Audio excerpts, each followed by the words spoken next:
Hi folks, welcome back. So in the previous video we talked about introduction to cloud service mesh. We did explain how this cloud service mesh is evolved over a period of time through the Anthos service mesh and traffic director combined features and what are the different options available to install the cloud service mesh on GKE and off Google Cloud environment, whether it is like the AKS or the EKS or GKE in Azure and GKE in Amazon. So, you know, we learned that, the options to install the GKE, the cloud service mesh on GKE is via the managed approach. I mean, the managed clusters. That means your control plane and data plane both will be managed by the Google and off Google cluster, off Google, GCP environment, it is in cluster. That means, the control plane will be installed on that particular cluster wherever it is installed, and that ha and of course, it is managed by the Google, but as such, the control plane has to be managed by the the upgrades and the consistent patches and all those things has to be managed by the user.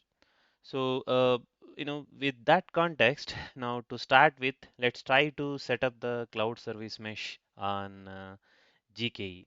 So, without wasting the time, let's create a simple GKE cluster. So, I would be creating standard GKE cluster with some necessary features. So, you know, I would be using a console for quicker spin up purpose. Of course, you can use Terraform or any other command line methods, whatever you prefer.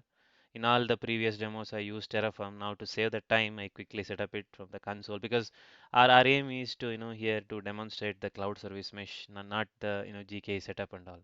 So I'll switch to standard cluster. Let me give the cluster name.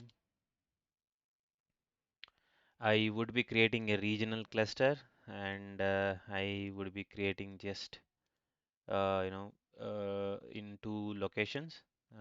Basically in two zones. So it would be regular channel. I will use this specific version, whichever it comes, and I would be creating standard tier. So I'll not register my cluster to fleet now. We would be doing it separately. So I'll not create any new node pool. I will use the default node pool only. And the number of nodes, I'll just create one per zone. Since I restricted only for two availability zones, so two nodes will be creating by the GKE once it is up and running. I'm not enabling any cluster autoscaler and all. So let it be the same thing, node search and all. And yeah, I will be using the COS and let it be E2 medium only and 50 GB is sufficient for my demo. Let it be Google managed. And in the networking section, I would be leveraging the default network only, the default VPC only. So here and all, there is nothing. Yeah, now under the security, uh, this is again the service account which is necessary for creating. I would not be enabling any of the shielding capability. And apart from that, okay. Next is under the metadata. So here as well, I'm not touching anything. Now, if I go to cluster level settings, I'm not enabling any maintenance window. Let it be balanced for the autoscaler. I'll go to networking. In networking, yeah, here I'm using the default network. And since I would be creating the public cluster, there is no question of listing it and all because I'm using my local Ubuntu machine. From there, I'll be accessing by fetching the Kubernetes credential through kubeconfig. So I will be enabling data plane v2 and HTTP load balancing.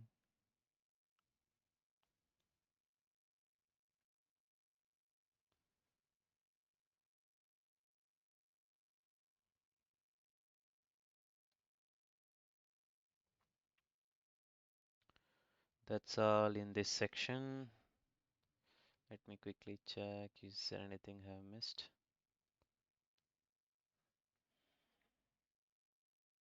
That's it. Enable data v2.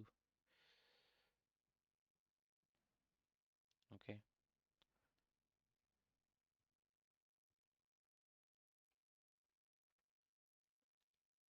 HTTP load balancing for gateway purpose I would be enabling. Now under the security section, I don't need this, I don't need this, I don't need this. Yes, I need this workload entity, without which you'll not be able to enable the service mesh. So this I will be enabling. I don't need any security posture for demo purpose. That's all here. I don't need any backup. At the metadata as well, I don't need. Of course, you can enable the mesh ID label that I will be showing when we set up the gateway in a separate video.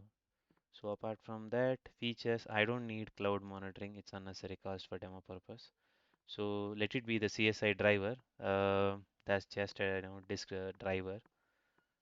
So that would be good, I feel, because the main thing here is if you go to security, uh, the service account should be there, and then here in the security section at the cluster level, workload entity should be enabled.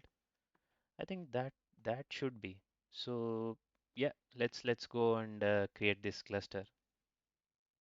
So we will be back once the cluster is up and running. All right, now the cluster is up and running. So let's see if everything is done as expected. So the main thing which we need here is the workload entity which is enabled, and then let's quickly check the node section.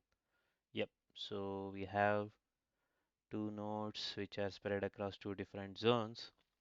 So that's what we gave during the configuration. All right, so let me no, no, let's go back to the command line and let me try to access the cluster. So G cloud auth list I would be authenticating. Okay, looks like I have already done, but just for the demonstration purpose, I have just listed this in a notepad for the quick access. So let me set my project again.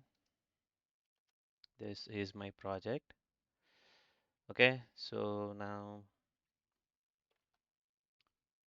let me try to see if I'm able to list the cluster, which is okay. So I think it is asking me to do auth login. All right, no issues. Let me do auth login. Gcloud auth login.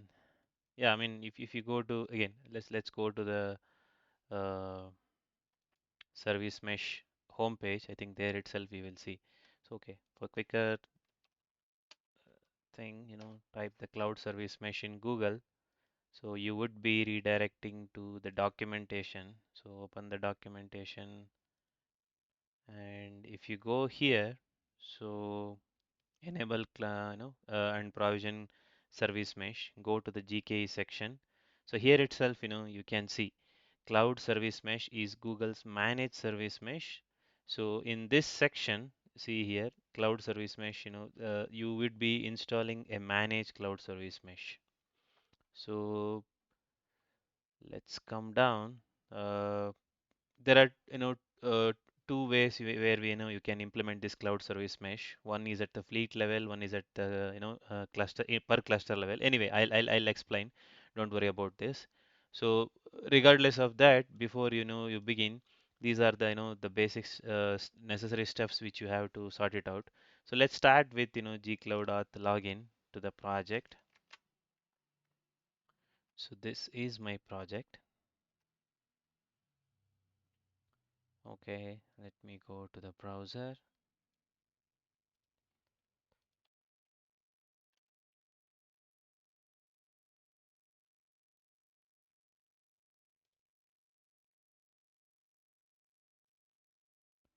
So let me get the verification code.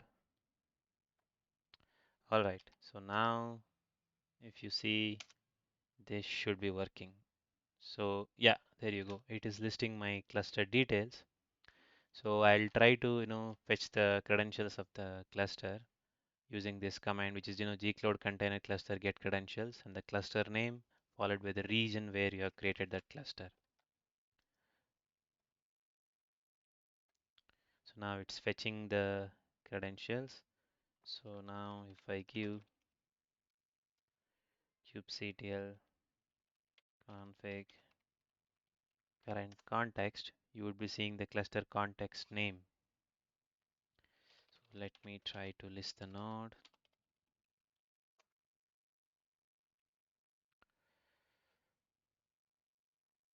Okay, you are able to access the cluster. Now, if you see the default namespace, what and all it's created. So you can see the default and then the kube system, kube public, the GKE manage system, node release. Yeah, that is a typical the names space setup which you see when you spin up a GKE cluster. So let's go back to the documentation and yeah. So the next command is the place where you would be updating all the gcloud components. So since, if you have installed the gcloud CLI, I think you would be familiar with this. If not, I would suggest you to first, of course, I mean to implement this, you would be suggesting, I mean you would be using the gcloud CLI. So if you are using the Cloud Shell, gcloud comes with pre-installed and directly you can go ahead and install this. If you're not installed, I mean if you're not using the Cloud Shell and you're doing in your local, so first I think you should install gcloud CLI. So it depends on what kind of operating system you're using. So you can choose based on that operating system. So if you go to the documentation, you have for different Linux flavors and as well as for Windows. So in my case, it is a Ubuntu. So what I did is, I updated my package and then specifically these are the prerequisites like GPG CA certificates and all those things. And then I downloaded the key and the distribution. Uh, Finally, the package from where I can install, and then if you install gcloud CLI will come up. So these are the additional components which you can install. So for that, you know if you directly go ahead and install individually, you can. This is what that command gcloud components update is doing. So if you give that that command, automatically it will list you what are all the the other components which are supposed to be updated. Now let me go back and hit this command.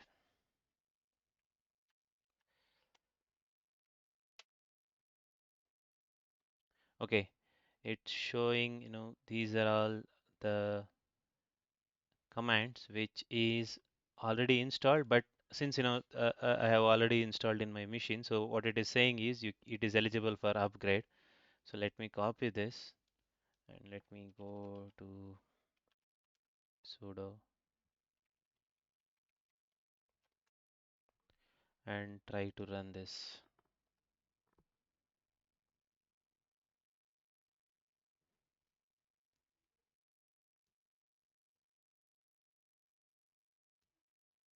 So if you have not installed it, so rather than hyphen hyphen only upgrade, if you remove this and just give sudo apt get and install all these packages, are the utilities will go ahead and install in your machine.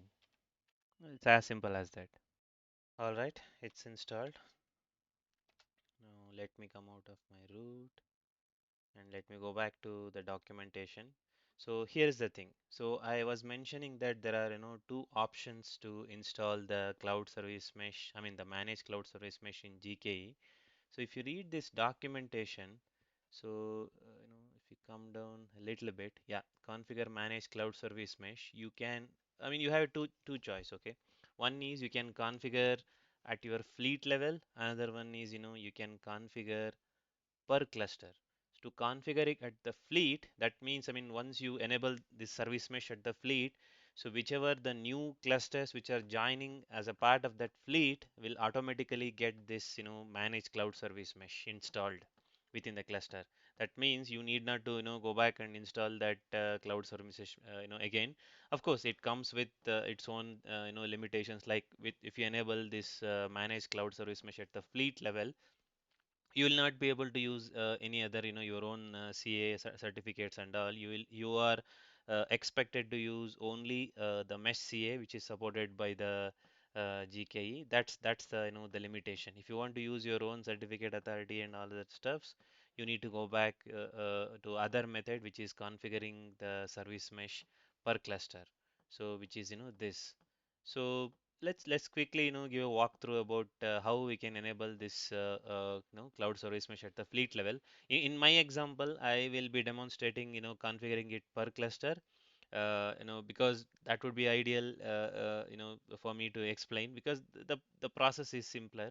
If you have the real business use case in your organization, or wherever you do based on your production setup, if you want to enable it at the fleet level, you can go ahead and do it. It's a straightforward mechanism. So what they're doing in this command is like simple one, sample YAML. They are just echoing the statement like management automatic, and then this is the command which is responsible for enabling your mesh at the fleet level. So if you see the container fleet mesh enable at the project, this is you're making fleet default member config with this, which is like management automatic. Means whenever a new member added to the fleet, that means a new GKE is added to that part of the fleet, that new member means that new GKE will be getting this automatic service mesh, uh, you know enabled by default.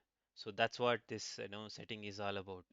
So of course, here's the a slight thing which you need to pay an attention.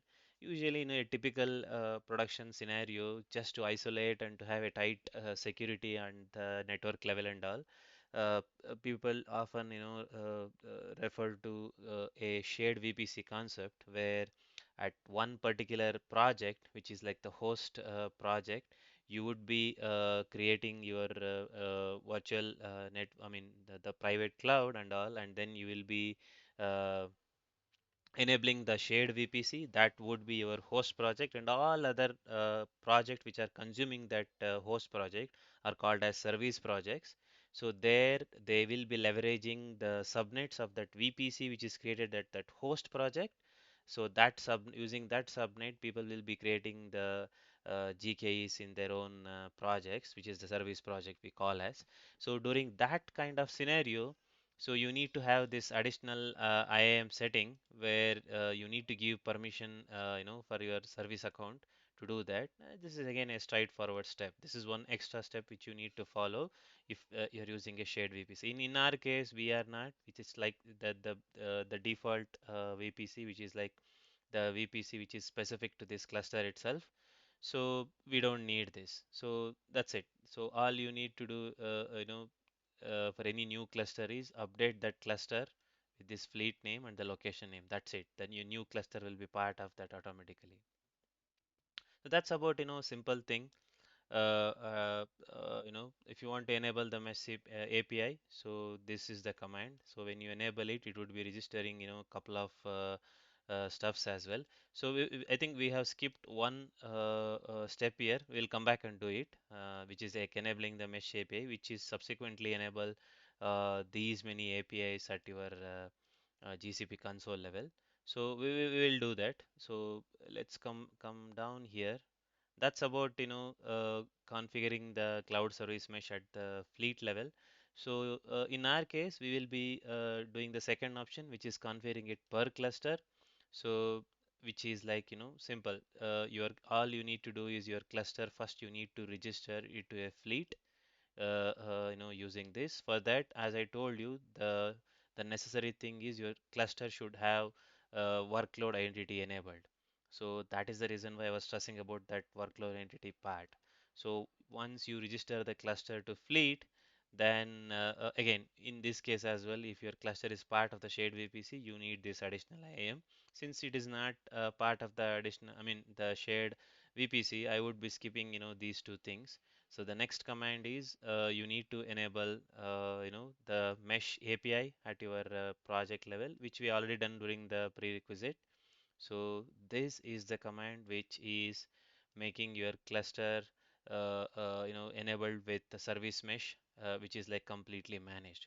So if you see here, uh, management, fleet mesh update management is automatic. The member with the basically, the cluster, which is in our case is cluster one, the project, and then the location. So let's go back and implement it. So at the prerequisite step, we have skipped one step, which is like enabling the required APIs for the service mesh. So hyphen, excuse me, hyphen the project. Okay. So in my case, I have already enabled just for the demonstration purpose, I did run this command once again. So in your case, when you run this command, it would be enabling these many APIs. So you can always go back to console and see that. So if you go to console and see the APIs and services, so it will show you the list of APIs which are already enabled. So here can go back and see mesh API, mesh configuration API, everything. So that's what in the documentation as well it is showing. So yep, mesh config, mesh, everything. So that is the required step as a part of the prerequisite. So now let's come back and update our cluster to make it part of the fleet. So now once again, let me run the command to list my project. I mean, my GKE cluster. Okay. So now what I'm doing is I'm updating my cluster, the cluster name, the location is US Central 1, and then the fleet project, which is my host project, which is this. Okay. So by the time this command execute, so if you see currently all fleets, it is not showing any fleet. So moment the first cluster registered to fleet, automatically the fleet itself, getting register. I mean, fleet itself will create at your console, and it make ensures that that cluster is attached to that fleet. So that is what this command is doing. Okay,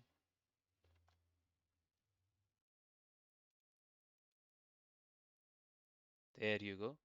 So you can see the fleet is created and your cluster, see here, you can see it's part of this fleet. All right, I think since some background process are going on. Oh, okay, it's completed.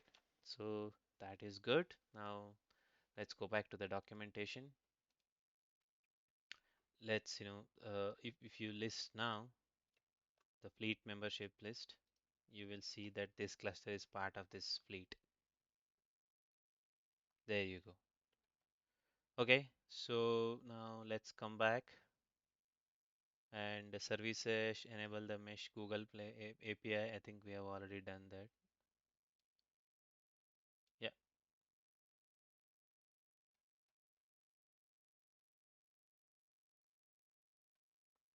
Okay. So now since we have already done, so now let's directly go and run this command.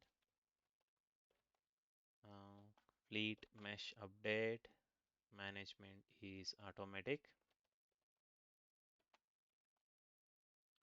Now the membership. Okay, here if you want, multiple GK cluster to be part of your, I mean, if you want to register multiple cluster to fleet by enabling the service mesh at a time, not at the fleet level, but per cluster level. So what you can do is in the membership name separated by comma, you can supply the multiple membership names. I mean the multiple GKE cluster names. So in this case, my membership, of course, management is automatic, and the membership would be my cluster name, and then the project. So where is this is my project, and then the location. So the location is US Central 1. So this command approximately takes around 10 minutes to completely enable the service mesh. Of course, it would be returning the prompt quickly, but at the background, it takes nearly 10 minutes to complete the process at most, I'm saying. So now, you can always go back and see the steps here.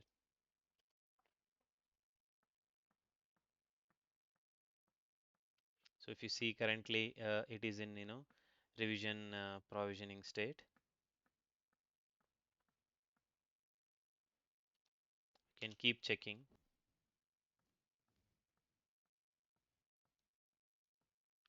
All right, so let's give a couple of minutes and then we'll come back once it's completely enabled. In case if it is failed to enable, then we'll try to troubleshoot why it is not enabled. If everything is good, it should enable. Of course, that's what we followed all the steps properly. So in worst case, if something is missing, it is not enabled, we will sit and troubleshoot. That would give an additional experience as well to troubleshoot. But in this case, I hope everything should be fine and it will enable. So let's come back once it is completely enabled. All right. You can see here, since we have followed all the prerequisites and everything as expected, it's already enabled.